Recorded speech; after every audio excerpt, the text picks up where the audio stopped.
胶锰赵大成 Pro 这款底板是河南球友寄给我试打的，它正手贴的是宁奥成省39度，反手蝴蝶 T05。先来说说底板的结构，扣头面材外置的 ALC 和 ZLC 混边纤维，RU4 立裁，RU4 大芯儿。这只底板的手柄粗细适中，握起来比较符合我的手型。板面尺寸算是比较大，160×154×91，有点类似削球板的大板面。作为胶锰的高端底板，它的售价来到了1300元左右。这款底板的国行版本其实并没有在国内上市，我们能够买到的大多都是韩版。初上手感觉底板比较脆弹，速度快，接力好，手感其实和蝴蝶 ZLC 更加接近一点，中小力量下的通透度以及形变做的都很好。不过这种感觉并不是我很喜欢的，主要原因就是它不够扎实。正手拉球的发力门槛不算高，如果摩擦比例高一些，稳定性其实还不错。如果追求力量，增加撞击的比例，你会发现这只底板的那种外软内硬的风格。它的大芯比较硬，支撑比较足，但是形变做的并不好，这就造成了底板在发力以后的弧线并不理想。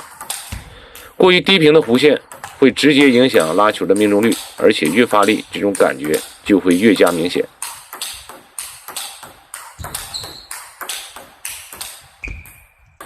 反手搭配的 T05 依然比较通透，速度很快，整体弧线又低又平，好处是打起来比较省力，给对手的反应时间比较短。弊端还是不好控制，需要一定时间的适应。反手快撕和反手拉球的击球声音比较高亢，中等力量下的弧线和旋转其实还算是比较好掌控，也很容易出质量。不过逐渐加力，底板硬弹的感觉还是比较明显，形变较小，持球不深，失误较多。正反手下旋拉球，如果是拉高调，由于弧线比较高，稳定性和旋转其实还不错，但是发力冲下旋的时候难度确实比较大，起码在短时间内不太容易适应。正反手的摆速可以说是底板的弱项，超大的板面不仅转换慢，就算是长时间反手快撕、反手拉球都是比较容易疲劳的。如果你的身体素质一般，真心不建议选择这款底板。说说底板的底劲儿，这只底板的支撑很好，发力上限也很高，底劲儿非常充沛。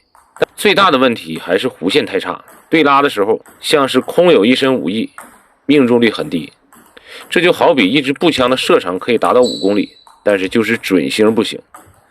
小球的表现也不算理想，底板的弹性过大，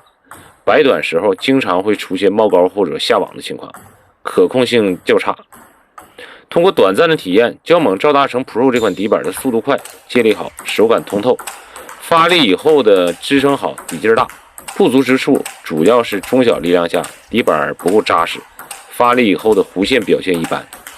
综合来看，这款底板的性价比个人认为比较一般，如果是700-800元的售价